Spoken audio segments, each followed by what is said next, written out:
Hi there, my name is Chanel Kidd. I am an HR professional here with House of Miracles, and today I would like to talk to you about something that is important to all of us, that affects us every day, and it's mental health in the workplace.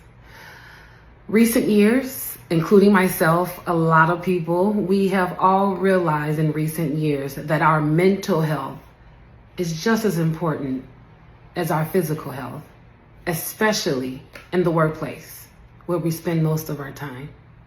Today, hopefully, I'll be able to show you some things or point out some things to you that you can be mindful of every day in the workplace, no matter what your role is.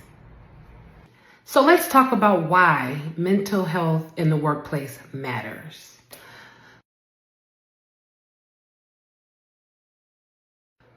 When employees feel stressed, depressed, anxious, burnt out, or overworked, it doesn't just affect them personally, okay? It affects them in the workplace with their productivity. It affects them with their creativity. It affects them with teamwork. In recent studies, 1 in every 5 employees in the workplace is affected by a mental health issue once a year. That's a big deal for the workplace, which is why mental health in the workplace should be prioritized.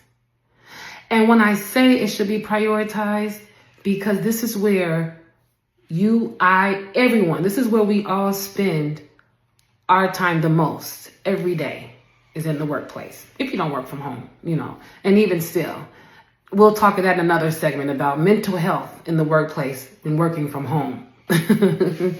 Right now, we're going to focus on, in the workplace, at the workplace, no matter what your role is. Okay. So, getting back to, why it matters. Productivity in the workplace is affected by mental health. Relationships, those working relationships, they're important in how it goes in the workplace with your mental health. Your mental has to be on top of things when you work into a place and you're working with other people. And mental health is very important on how that day is going to go with you, with your coworkers, your employees, meetings, whatever that is. Job satisfaction.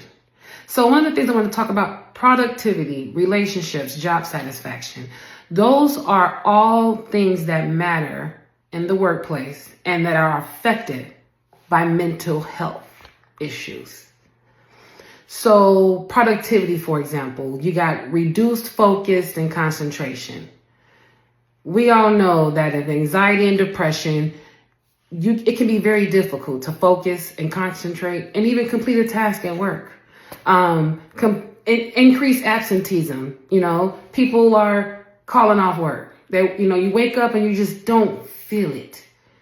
You're calling off work. You're not going to work. You don't want to go in. You're not feeling it. Or you show up to work and you're mentally not there. You're not connecting. You're not being as productive as you need to be because you're consumed with anxiety, stress, depression, whatever it is. You're not motivated. You're going to work and you're not motivated. Relationships. Working relationships are affected by mental health every day, no matter what role you're in, whether you're in leadership or you're on the front line in operations. You have difficulty communicating with people.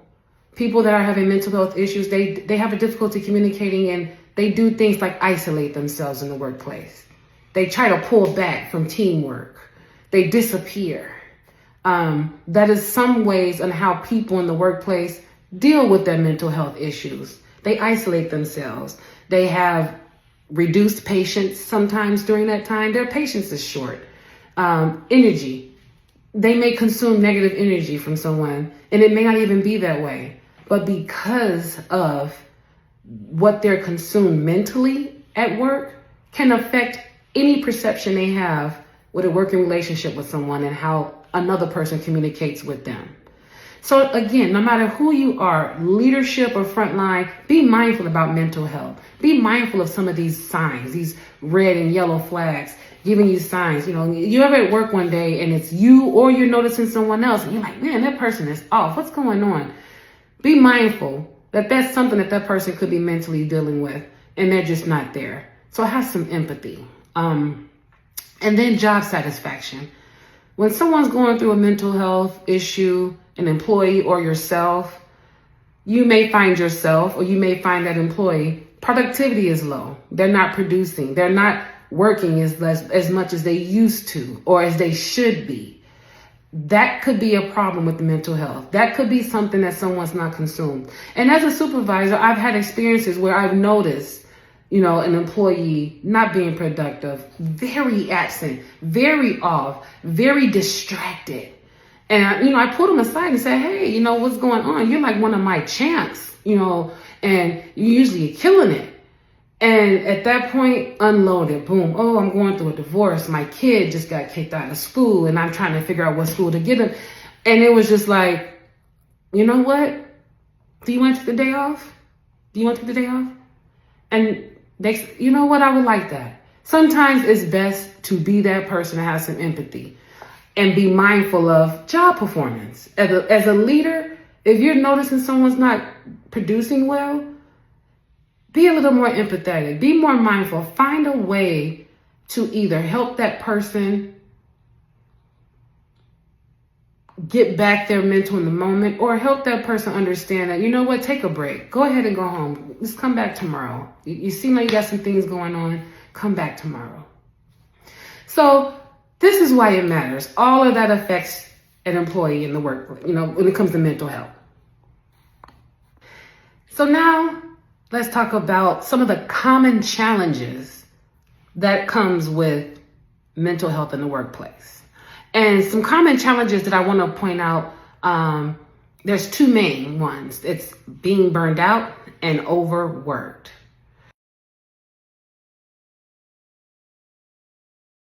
And this is something that happens a lot, even if you're not even struggling with mental health.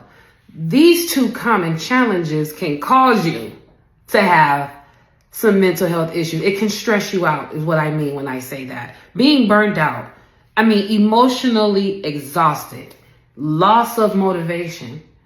You're just constant pressure at work. That can take the motivation from you to want to do well at work. Your supervisor could be stressing you out. An employee, a coworker can be stressing you out. Something could be going on and it is consuming you. And for some reason you feel overwhelmed. And at that point, no matter what you're doing, it feels pointless. That's feeling burnt out. Physical symptoms. You're getting headaches. There are people that literally suffering with mental health in the workplace. They get fatigue, they get headaches, sleep issues. They're not getting enough sleep. So they're coming to work tired.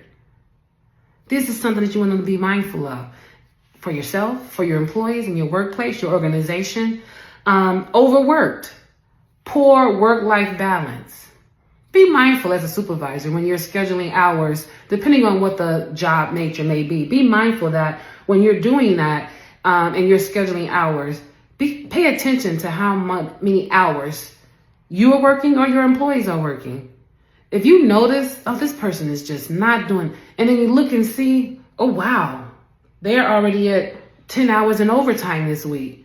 They've been working a lot. I didn't realize that. I got 10 employees and I got 17 people in the field or whatever that may be. And you may not realize at that moment that this employee has been working so much. Why? Because we've had call-offs, we've had people quit, turnover. It could be a lot of reasons why what happens in the workplace affects someone else.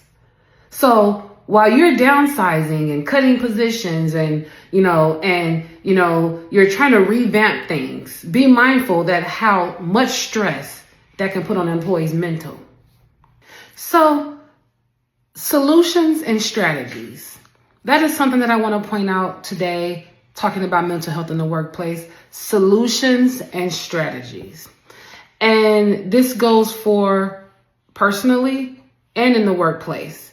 So workplaces, what you can do is promote well-being by encouraging communications, offering resources like counseling, mental health days, training the managers on how to recognize signs of burnout and overwork with the employees.